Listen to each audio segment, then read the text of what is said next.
فالاعتقاد هذا نحن حنلاحظ ان الاعتقاد منزله الحسين عندكم اعظم من منزله النبي صلى الله عليه وسلم. وين هذا؟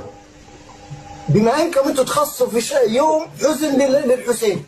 جميل. سؤال تخصص يوم في حزن للنبي مثلا، فرضنا هو كله غير جائز. هذا ليش منزله الحسين عندكم اعظم ومنزله علي عندكم اعظم؟ حاضر. ارجو لحظه.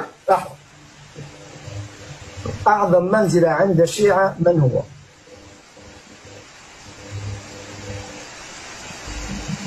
عند الشيعة أعظم منزلة بعد الله تعالى ورسوله محمد صلى الله عليه وآله وسلم هي لأهل البيت 14 المعصومين. هؤلاء المعصومون النبي محمد بن عبد الله صلى الله عليه وآله وسلم الذي لا اسمع السيدة. لا هو ذكاء اصطناعي، عمره ما تكون أدلته صحيحة. جيب آية بإيش؟ بلا